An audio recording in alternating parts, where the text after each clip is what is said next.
বন্ধুরা, নানান ব্যঞ্জনে তোমাদের সবাইকে স্বাগত জানাচ্ছি। আজ আমি ইলিশ মাছের ভাপা বানিয়ে দেখাবো। এখানে আমি 4 পিস মাছ নিয়েছি, মানে 3 পিস নিয়েছি, ওটা এমনি নিয়েছি ছোট্ট একটা। আর এই মাছগুলোকে আমি হলুদ আর লবণ দিয়ে আর তেল দিয়ে একটু মেখে নেব, সরষের তেল দিয়ে।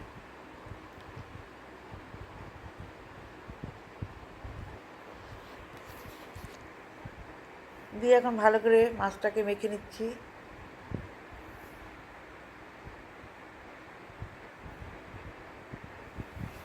মেখে 10-15 মিনিট এইভাবে রেখে দেব।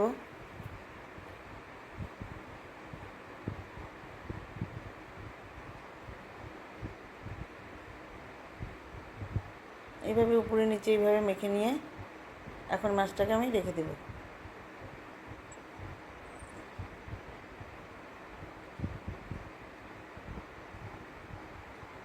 মাখা হয়ে গেছে। এখন আমি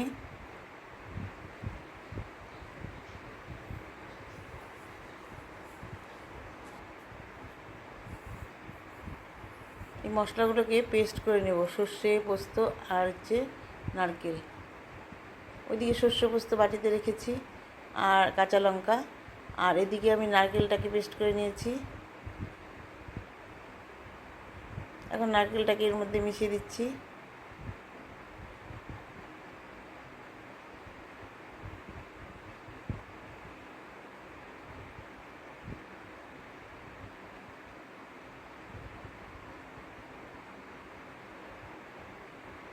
মিশিয়ে দিয়ে এর মধ্যে এখন কালো জিরা আর লবণ আর হলুদটা দিয়ে দেব।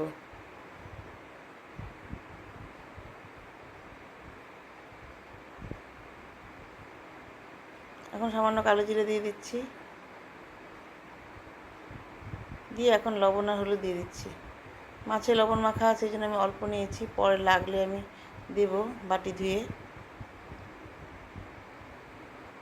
এখন এটাকে ভালো করে একটু ফেটিয়ে নিচ্ছি।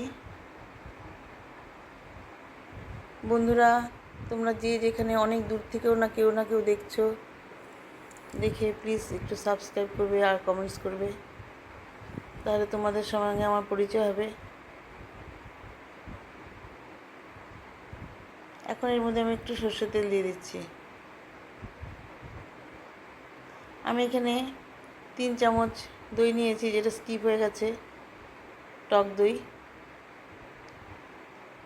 এখন এটাকে ভালো করে পেস্ট করে নিচ্ছি।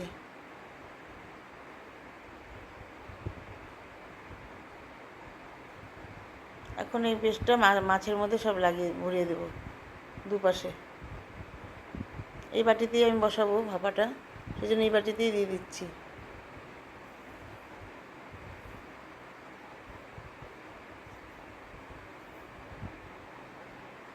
এইভাবে সব মশলাগুলো এপাশ ওপাশ করে ভরিয়ে দেব।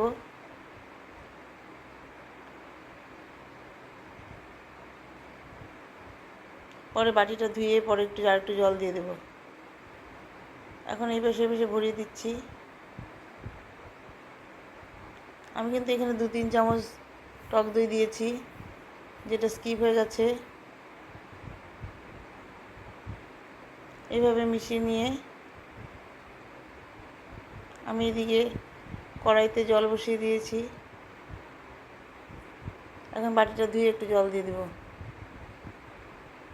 সামান্য অল্প।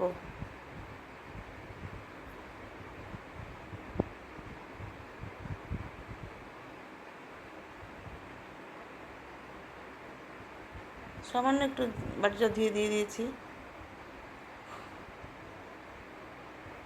এখন এদিকে মশলাগুলোকে সব উপরে ভালোভাবে লাগিয়ে দিয়ে এরপরে এখন আমি একটু কাঁচা লঙ্কা দিয়ে দিচ্ছি। কাঁচা লঙ্কাগুলোকে হালকা হালকা করে ফেলে নিয়েছি। এখন আমি কড়াইতে এটা বসিয়ে দিচ্ছি। এভাবে কড়াইয়ের মধ্যে জল দিয়ে তারপরে স্ট্যান্ড বসিয়ে দিয়েছি, দিয়ে এখন বাটিটাকে বসিয়ে দিলাম। এখন এটাকে ঢেকে দেব।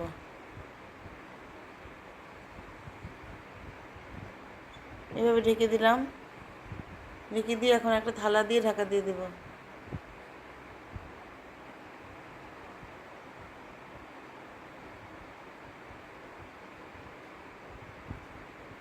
এখন এটাকে আমি প্রায় 25 মিনিট এইভাবে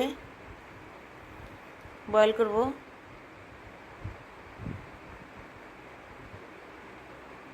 পঁচিশ মিনিট হয়ে গেছে। এখন আমি এটাকে উঠিয়ে নিচ্ছি।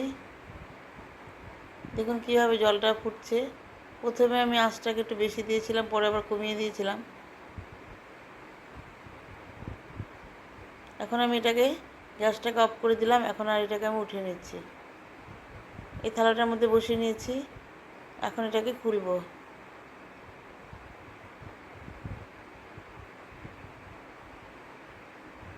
গরম আছে তো যেন খুলতে একটু অসুবিধা। যাই হোক, এখন ঠান্ডা একটু হয়েছে, খুলে নিলাম। খুলে নিয়ে এখন আমার মাছটা পুরো হয়ে গেল তৈরি।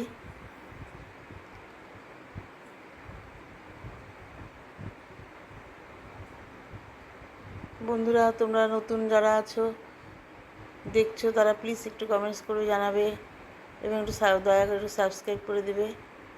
আর পুনরায় বন্ধুরা তো আমার পাশে আছোই, তোমাদেরকে তো আমার অশেষ ধন্যবাদ যে তোমরা আমার পাশে আছো।